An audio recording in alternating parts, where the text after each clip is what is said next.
If Pentax ever got under your skin, this list will make sense immediately. These were not the lenses people loved because they were trendy. They were the lenses that made the whole system feel different. More personal, more alive. Welcome to Alt Buzz Lenses, where we talk about what gear actually feels like. And one of these lenses still hasn't lost its magic. And before we get into this, if you are new here, hit subscribe. Because this channel exists for the people who care about how a lens renders a moment, not just how it scores on a chart.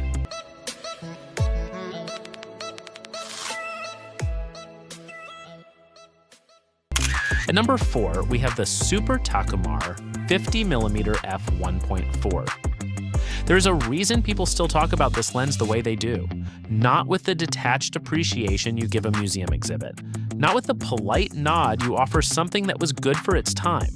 People talk about the Super-Takumar 50mm f1.4, the way you talk about a song that meant something to you at exactly the right moment in your life. With recognition, with something close to warmth. This was the lens that started it all for so many Pentax shooters. The M42 screw mount era was not a glamorous chapter in camera history, it was a utilitarian one. A time when manufacturers were building tools, not icons. But somewhere inside that practical, unpretentious philosophy, Pentax quietly made something that would outlive every trend that came after it. First introduced in the early 1960s, it is still one of the most actively traded vintage lenses on the used market today. That is not coincidence. That is staying power earned honestly. The Super-Takumar 50mm was not the sharpest lens of its generation. Wide open, it bloomed softly at the edges. The earlier versions contained thorium dioxide in the optical formula, a mildly radioactive element that, over decades, causes the glass to yellow slightly. That yellowing is precisely what gives early copies their unmistakable warm amber rendering. You either know what that looks like, or you have seen a photograph taken with this glass and wondered why it felt different without being able to explain it. That feeling has a name. It is called character, and Pentax built it into this lens before character was even a word people used to sell vintage glass. What made this lens emotionally important was not any single technical achievement. It was what it represented, the beginning of a certain kind of Pentax relationship. The aperture ring had a satisfying resistance to it. The focus throw was long and deliberate. It asked you to slow down, and in slowing you down, it changed what you looked at. For a generation of photographers, this was the first Pentax lens they ever held. And it did its job so completely, so quietly, and so honestly, that it made them want everything else the brand ever produced. That is not a small thing. That is how you build a legacy without ever intending to. At number 3, we have the SMC Pentax-M 40mm f2.8. Some lenses are great, and some lenses make you understand a brand in a single glance. The SMC Pentax-M 40mm f2.8 is a pancake lens. Physically, it is almost impossibly small, a thin disc of glass and metal that sits so flush against the camera body that the whole setup barely looks like a camera at all. But that description does not capture what this lens actually does to you the first time you see it mounted on a K-series body. It makes Pentax feel like an idea. Like someone sat down and asked a genuinely different question, not how do we make a fast lens, not how do we compete with the bigger names, but what does a camera feel like when it disappears into your life? Released in 1978 as part of the M-series miniaturization push, it measures just 9.5mm in length and weighs around 80 grams. The entire camera and lens package fit in a coat pocket. That was not an accident. That was a philosophy made physical. The 40mm field of view sits in that interesting space between normal and slightly wide. Not quite 50mm, not quite 35. It sees the world in a way that feels close to natural vision, but with just enough distance to let perspective breathe into the frame. Thoughtful focal length, thoughtful lens, made at a scale that felt almost playful. Optically, it was not trying to destroy the competition. The f2.8 maximum aperture was modest. The rendering was clean. clean, pleasant, and honest, but the images it produced had a certain composure to them, like the lens was never in a hurry to impress you. It just showed you what was there, with a quiet clarity that rewarded careful shooting far more than fast, instinctive work. The M40mm became the lens that convinced people the Pentax system understood something the bigger manufacturers did not.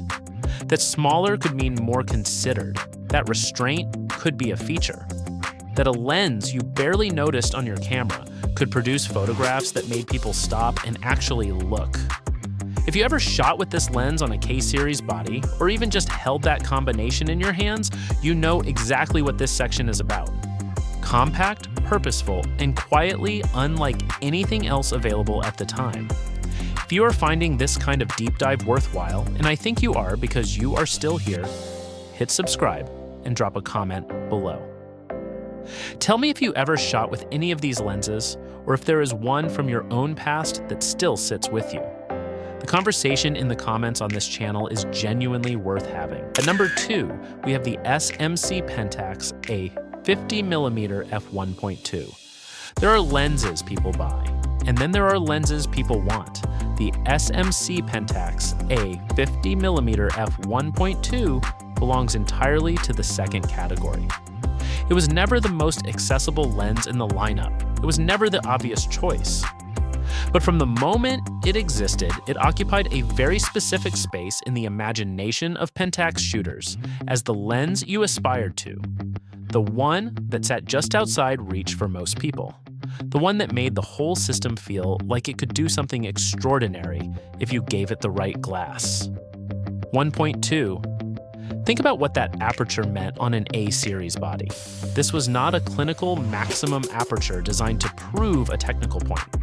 This was Pentax saying quietly without fanfare that they could do something luxurious, something slightly excessive, something that crossed from practical into the territory of desire.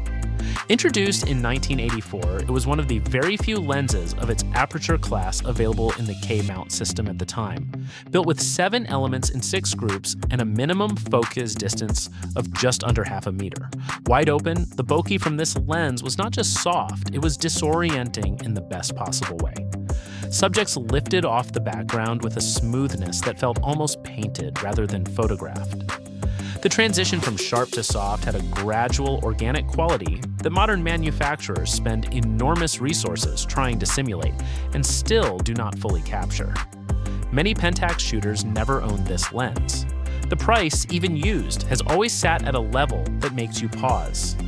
And yet you did not need to own it to understand its appeal. You saw images taken with it. You read about it in the forums. You heard the way people described it and understood immediately that this was not a lens anyone bought because it was the sensible option. You bought it because Pentax made you feel like you deserved something beautiful.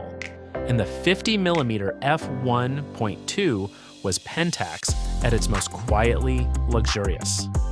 Not shouting about what it could do, but rendering the world in a way that made you feel the quality before you ever read a number off the spec sheet. It raised the emotional ceiling of the entire system. And for the shooters who eventually owned it, it rarely left the camera. At number 1, we have the SMC Pentax-FA 77mm f1.8 limited. Some things survive because they adapt, and some things survive because they were right from the beginning. The SMC Pentax-FA 77mm f1.8 limited did not survive because Pentax kept updating it or rebranding it for a new generation. It survived because people kept returning to it, not out of nostalgia, not out of habit, but because something about the way it rendered the world still felt true in a way that newer glass, sharper glass, more technically impressive glass somehow did not. This is the lens that earned the title of this video. This is the one that never lost its magic. The limited series was always a statement. Not a commercial one. There was nothing aggressive about these lenses. They were small, beautifully built, and priced in a way that felt considered rather than aspirational. The 77mm was the standout. First introduced in 1999, it was constructed with 6 elements in 5 groups inside an all-metal barrel, weighed just 270 grams, and was offered in both black and a silver finish that paired with classic Pentax bodies with an almost ceremonial precision. What is it about this lens? That is the question worth sitting with. The focal length itself is unusual. 77mm is not a standard number. It does not fit neatly into any category. Slightly longer than a classic portrait length, slightly shorter than a traditional short telephoto. Pentax chose it deliberately, part of a limited series philosophy, where focal lengths were assigned based on rendering character rather than market convention. And it shows. This lens sees the world from its own particular space. With a compression and intimacy you feel in the image before you consciously understand what the glass is doing. The rendering is where the conversation always ends up. The f1.8 aperture is not extreme, but what this lens does with light, the way it separates a subject, the way the background dissolves, the way mid-tone transitions feel smooth and dimensional rather than digitally flattened, carries a quality that photographers find genuinely difficult to replace. Not impossible, but difficult in the way that makes you keep pulling it back out of the drawer even after you have told yourself you have moved on. Pentax built this lens with an intention that went beyond specification. The metal construction, the small form factor, the aperture ring that clicked with deliberate precision. Every physical detail communicated the same philosophy. That photography was worth doing slowly, that a lens could have a point of view. That glass and metal, assembled with genuine care, could carry an emotional weight that no number on a data sheet could fully account for. The cult status of this lens did not arrive through marketing. It arrived because photographers shot with it, felt something, and told other photographers. Word of mouth built over years, over decades, carried by the consistency of what it produced and the feeling of holding it. There are Pentax lenses that are more famous. There are Pentax lenses with longer histories. But the FA 77mm, limited most completely, answers the question of why Pentax shooters talk about their glass differently from almost everyone else. It is the lens that made affection feel justified, the one that turned a preference into something closer to devotion. And it still carries that feeling today, unchanged, uncompromised, exactly what it always was. If this list connected with something you already felt about Pentax or introduced you to it for the first time, subscribe to Alt Buzz Lenses. This is the channel for people who understand that the best camera conversations are not about specs. They are about what the glass makes you feel. Some lenses age, some get forgotten, and a rare few keep their magic long after the world moves on.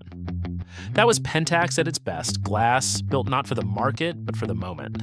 Thanks for watching. See you in the next one.